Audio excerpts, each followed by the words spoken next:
Et oui, ces images à Annecy, on les a tous vues. Alors moi, je vais vous parler aujourd'hui d'éventuelles complicités qu'aurait eu Abdel Massir, ce fameux Syrien qui a tenté d'égorger nos gamins. Alors oui, mon expérience de policier me fait dire qu'il a pu bénéficier, comme énormément de réfugiés ou de pseudo-réfugiés, de la complicité de certaines associations immigrationnistes ou de l'OFPRA. Je vais vous donner quelques exemples quand je travaillais au centre de rétention administratif de Nice. On appelle ça un CRA. Alors ce centre de rétention, c'est comme une prison. Mais bon, les gens qui sont dedans ont un téléphone, comment peuvent discuter avec leur famille. Voilà, ils sont juste privés de liberté, mais c'était pas comme une prison. J'ai travaillé dans ce centre de rétention à Nice pendant quelques années, et je peux vous dire que ce que j'y ai vu, c'est la complicité de l'OFPRA qui, devant nous, sans se cacher, disait aux migrants, mais quand tu es interpellé, tu dois jeter ton passeport. Quand tu es interpellé, tu dois surtout pas dire d'où tu viens. Tu devrais même garder le silence. Donc, ces organisations sont complices, comme un peu le bateau SOS Méditerranée, qui ne navigue pas pour trouver des pauvres gens qui sont à la dérive.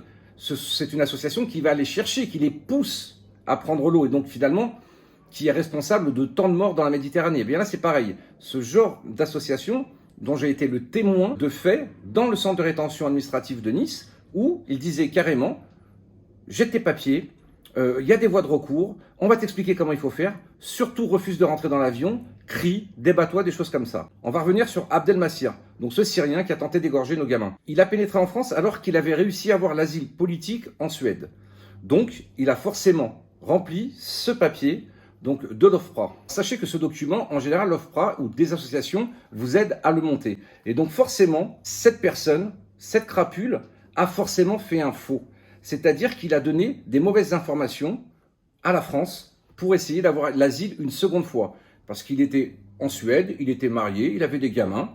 Et puis bon, comme c'était un bon chrétien, il a abandonné sa femme et ses enfants pour venir en France et faire des faux. Sachez qu'il y a une différence, c'est qu'en France, vous avez le droit à peu près 500 € par mois, ce qui n'est pas le cas dans tous les autres pays de la communauté européenne, quand vous êtes un réfugié. Donc est-ce que c'est ça qui l'a poussé? L'enquête le déterminera. Et donc voici les mensonges qu'il a dû forcément commettre, comme par exemple la question est-ce que je suis en position de documents d'état civil? Forcément oui, il avait des documents suédois, mais forcément, il ne les a pas fournis à la France.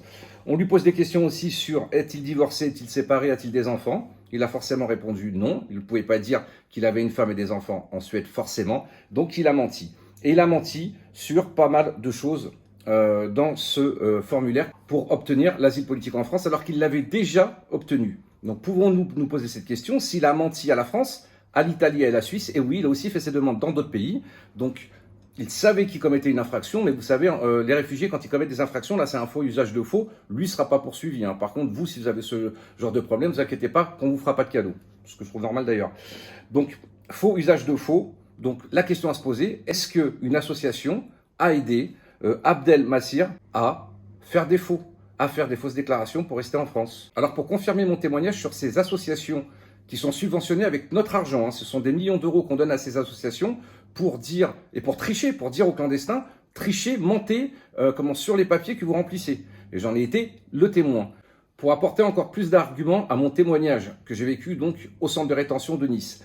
La fameuse Arielle Ricker, directrice exécutive de Advocates Abroad, une importante ONG qui fournit donc une aide juridique aux migrants. Eh bien écoutez, elle a été prise la main dans le sac.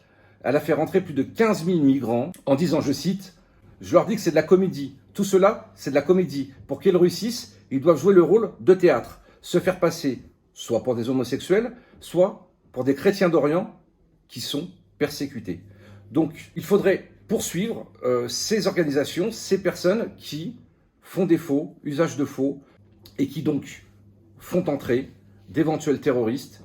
Donc, la question à se poser aujourd'hui, est-ce que Abdel Massir a profité d'une personne dans l'une de ces associations qui l'a aidé donc à remplir, donc apparemment il ne parle pas français, donc l'association a dû l'aider à remplir ce fameux formulaire et de mentir. Et donc si cette personne regardait cette vidéo, eh bien sachez que vous avez forcément du sang sur les mains. Donc voilà, juste pour en rajouter un peu sur le centre de rétention de Nice, en vérité il m'est arrivé de ramener 2-3 fois la même personne à la frontière, donc à Ventimille. Elle rentrait dans les statistiques pour dire, regardez, on renvoie beaucoup d'étrangers chez eux, mais non, ce sont des étrangers qui font les allers-retours, et le plus, je crois que c'est 13-14 fois que j'ai ramené, en tant que policier de la police aux frontières au centre de rétention de Nice, j'ai ramené 13, 14, 15 fois, je ne sais plus, la même personne qu'on connaissait, qu'on tutoyait, qui était dans la voiture, et qu'on ramenait à la police de Ventimille, qui les relâchait 10 minutes après.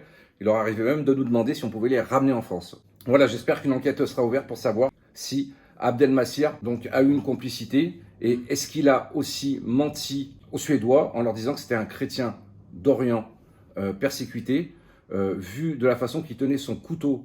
Il avait un kéfier palestinien. Je me pose, s'il a menti une fois aux Français, pourquoi n'aurait-il pas menti aux Suédois? Donc c'est une question qu'on peut se poser. Ce que je suggérais, c'est de lui offrir un verre de vin rouge et une côte de porc et on verra s'il la mange.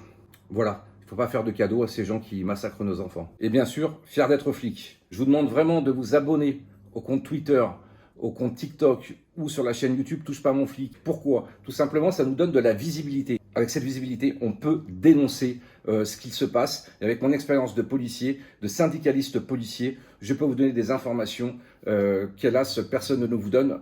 Donc, n'hésitez pas à vous abonner, d'appuyer sur la petite cloche qui est ici. Oui, pour que vous ayez des notifications et que vous puissiez avoir toutes les informations que je vous donne au fur et à mesure. Touche pas à mon flic est une association à but non lucratif. Vos dons sur touchepasamonflic.com.